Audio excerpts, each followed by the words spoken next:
So I finally got around to plowing through the entire 3 hour interview that Joe Rogan did with Donald Trump. And all I can say is that's 3 hours of my life that I will never get back. But I've been sitting back and watching a lot of the reactions from people about that interview, and mainly watching MAGA's reaction to that interview because they're out there flexing right now. They're saying, boy, Donald Trump went on there for 3 hours. He talked with Joe Rogan. I bet Kamala couldn't do that. She couldn't sit there and take them tough questions for those 3 hours. Well, that's just it. He didn't sit there for 3 hours and take any tough questions. He got one softball after another. He got praised constantly.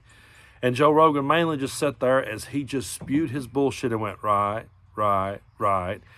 And they didn't fact check him. I saw an interview with Joe later on talking about the interview, and he actually said out loud that he didn't want to correct him. He just wanted to let him say whatever he wanted to say.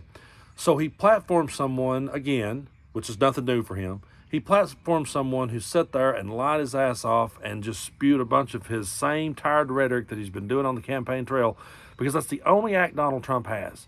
That's it. So he just took it to Joe Rogan. He did it, and everyone thinks it's a flex. But the one moment that I want to go to, because to me, this sums up where we've been ever since 2020. Joe Rogan says to him, I'm going to give you the opportunity right here, right now, to tell us how the 2020 election was stolen. Tell us how. Bring your case right here. You can imagine where this goes, but roll the clip. Talk about 2020, because you said over and over again that you were robbed in 2020. Yeah, totally. How do you think you were robbed? Everybody always cuts you off. I'm going to They allow. do. Well, they not only cut you off. Well, what I'd rather do is we'll do it another time, and I would bring in papers that you would not believe. So many different papers. That election was so crooked. It was the most crooked election. Okay, but give me some examples of how. Well, let's start on the top and the easy ones. Okay. They were supposed to get legislative approval to do the things they did, and they didn't get it. In many cases, they didn't get it. What things? Anything. When Legislative they made, approval like of... for extensions of the voting, for voting earlier, for this, Right. for all different things. Now, Joe actually started off the entire interview by saying that no one had ever been attacked like Donald Trump and that no one had ever been treated as badly by the media as Donald Trump. And when he set up that question, he said, they always cut you off. They always don't let you tell what really happened. So I'm going to let you tell what really happened. And then as he starts, he's going to do it. He'll do it another time. He'll bring in the evidence another time. He doesn't have it with him. He'll bring it in another time. But he has all these papers. He has all these things. And Joe begins to try to pin him down on it. And he's got nothing. He always just switches over to something else. And the funniest clip is next when Joe says, are you ever going to present any of this? And Trump's response is pretty funny. Take a look. Stuff. We could go into the ballots, or we could go into the overall. I'll give you another one. Are you going to present Well, let me, ever? Do you think like? Let me just give you one okay, more go ahead. before. 51 intelligence agents come up that the laptop was from Russia. It turned out to be totally false. 51 former intelligence agents, right? They say that made, I don't believe it's this much, but it doesn't have to. I lost by I didn't lose, but they say I lost, Joe, they say I lost by. So his response was,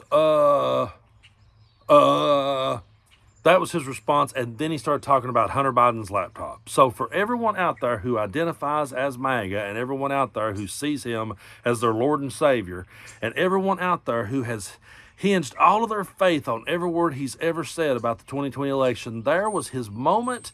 He wasn't going to be interrupted. He was going to be given softballs. He was going to be given praise. Joe Rogan would have sat there and went, right, right, right. He would not have stopped him.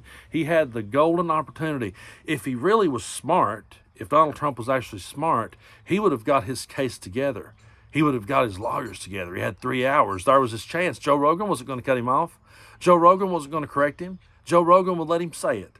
So all he had to do right then in that moment was say, hey, wait a minute, we got 3 hours and it's coming up. We're almost to the election. This next election is coming up, and I'm going to show them. They won't let us present the case. 60 court cases. We lost them because they wouldn't let us present our evidence. All the excuses he's made. There was his ultimate opportunity to go on Joe Rogan. They could have spent 3 hours presenting their case. They could have spent 3 hours talking about it. But what did they do? And then they turned to Hunter Biden's laptop. And then Joe laughed right in his face. And if you'll notice, it was like, oh, well, Joe, hold on, don't laugh at me. But it is laughable. It's laughable that this guy has been making these claims this entire time, and he can never bring any receipts ever. He doesn't have it. He has nothing. I'll bring it another time. I'll show you later. But if you take a look at it, if you take a look at these things, they could have did all these things. What things? Well, anything. If you got called into your office at work over a mistake you made, let's say that you was responsible. I'll just use a job that I used to do as an example here. But I used to put surgical kits in boxes. I boxed them. I was the one that put them in the box, put a piece of tape on the box, and sent them down the line. Okay. And I was responsible for putting the number of kits in the box that was there. So if the box called for 3, I put 3 in the box. If the box called for 10, depending on the size of the kit, I put 10 in the box. So let's just say that I had completely butchered my work and I got called into the office for it, but I had the proof that I did it correctly. And I sat down in front of my boss and he began saying, hey, this ain't right. The way you did this did not come out the right way. And I said, but I have the evidence to prove that I did do it right. I promise you I did. I have the evidence. Okay, bring it. Well, I'll bring it another time. Yeah, another time I'll bring it in. Well, what could you have done to do this? But anything could have happened. Well, are you ever going to present me the evidence? And then I started talking about what someone else did on another line. I would be fired. I would be sent home. That would be the end of me. That would be the end of my job there. Yet Donald Trump sits there and does this.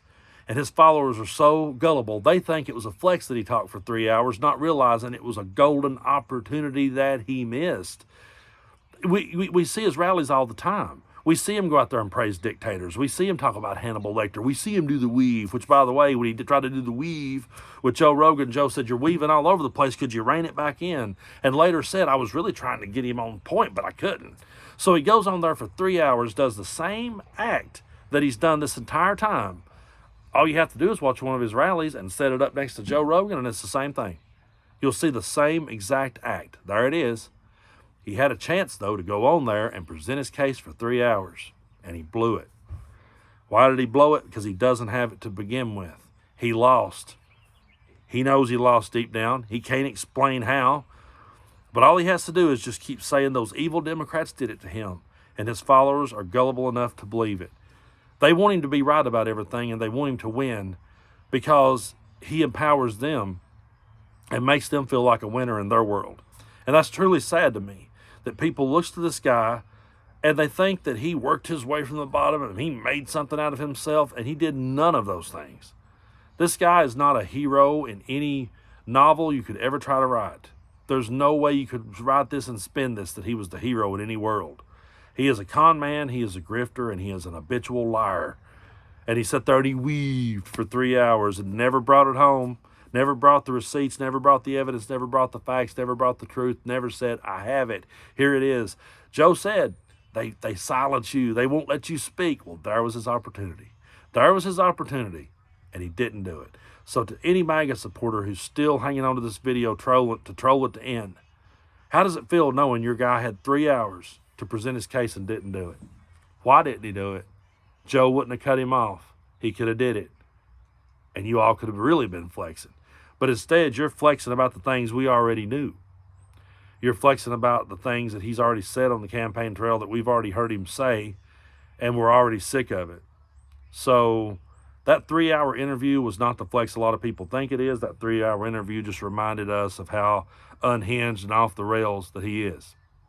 And I could sit here and I could break down the whole 3 hour interview, but to tell you the truth, folks, it was hard enough plowing through it. I don't really want to go back and look at any more of it, and I know that so many of you don't even like it when I roll the clip because we're so tired of hearing him talk. We don't want to hear him sit here and praise dictators.